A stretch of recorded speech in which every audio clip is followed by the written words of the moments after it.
Hoje iremos falar sobre as fases do capitalismo. As fases do capitalismo costumam se dividir em três: capitalismo mercantil, também chamado mercantilismo, capitalismo manufatureiro, capitalismo comercial. É o período que transcorre a partir do século XI ao século XVIII.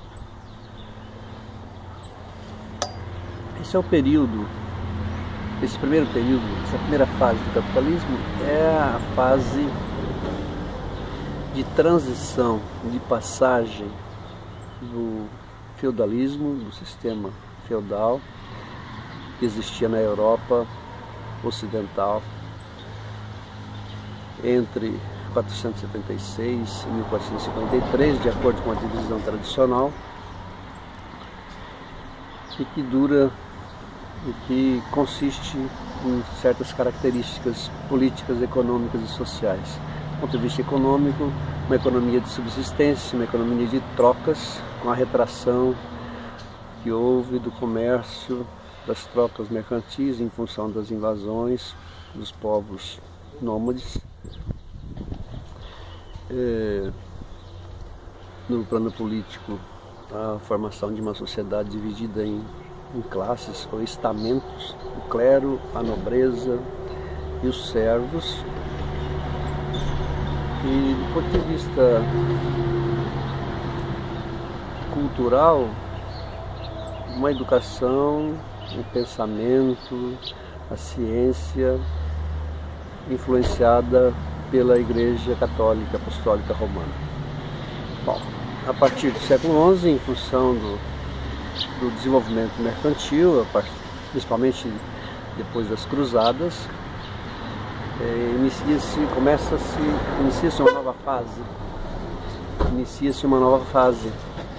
A fase mercantil, o aparecimento da burguesia comercial nas cidades italianas de Gênova, Veneza e outras cidades, Florença, começam a dar então início a um outro período, que em 1453, de acordo com a divisão tradicional, é o período da Idade Moderna.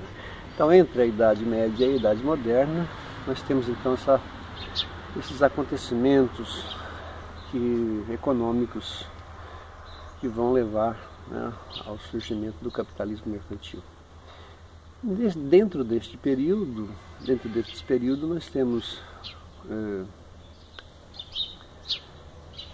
vários fenômenos históricos que nós podemos entender melhor a partir desse acontecimento maior, que é o capitalismo mercantil. Por exemplo, o aparecimento dos estados nacionais, através da aliança dessa burguesia enriquecida com os reis, até então simples senhores de terras.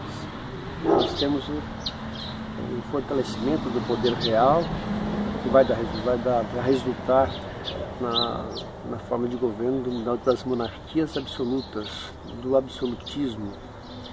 O rei fortalecido pelo poder financeiro da burguesia, ele vai unificar os territórios fragmentados, divididos, que era uma das características da Idade Média, a fragmentação política.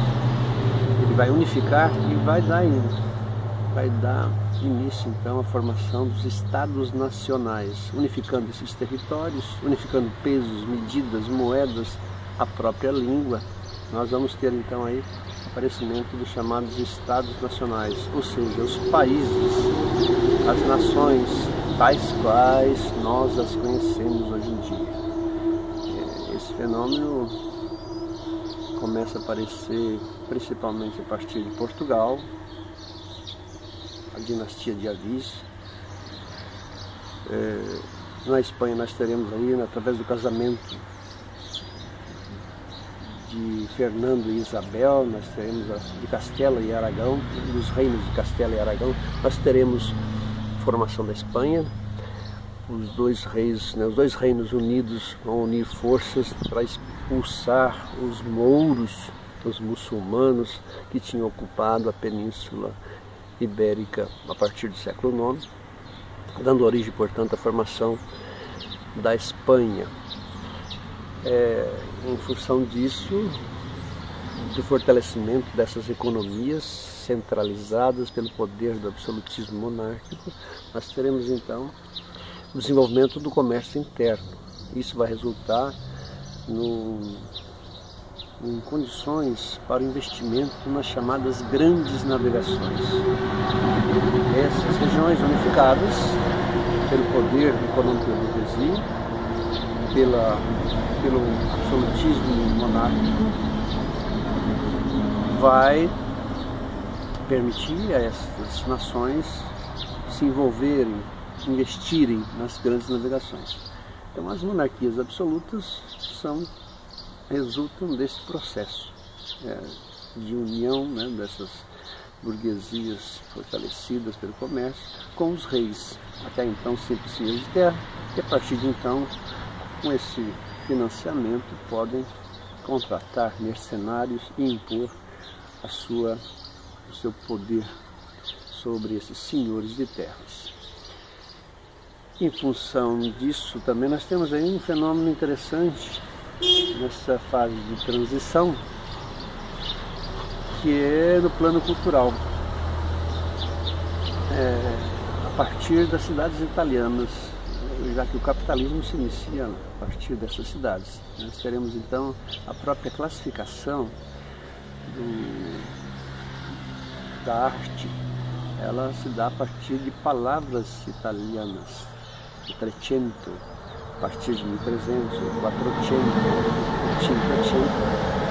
Então é uma forma de classificação do desenvolvimento artístico, das grandes obras. Por exemplo, o Trecento, de 1301 a 1400, nós vamos ter na pintura, com influência da arte bizantina, muitos monastérios da Toscana vão ser decorados com pinturas dessa época. Nós temos aí em Florença Giotto, se destaca, né, com o juízo final, a vida de São Francisco de Assis.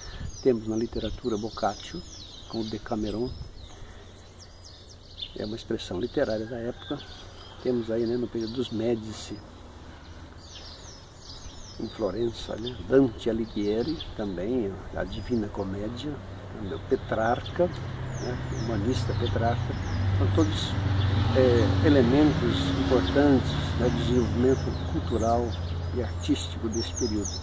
Depois nós temos o Quattrocento, de 1401 a 1500, com Botticelli na pintura, com Filippo Brunelleschi na escultura, a Catedral Santa Maria del Fiore. Temos Leonardo da Vinci com a Mona Lisa, e também o Cinquecento, período de 1501 a 1600, onde temos as expressões na literatura Maquiavel, com o Príncipe, que vai, né, dissertar, vai escrever sobre a nova forma dos governantes, que vai imaginar, que vai falar sobre uma política diferente da que existia até então. A política, né?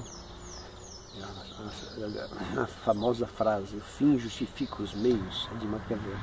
Ele mostra, ou seja, ao invés daquela política do dever ser, que era pregado, né, pela influência da igreja, ele vai descrever uma política como ela realmente é, ou seja, o poder como ele realmente é. Temos aí também Michelangelo e Rafael, Então esse é o período do capitalismo mercantil, onde nós podemos dissertar, podemos destacar todos esses acontecimentos.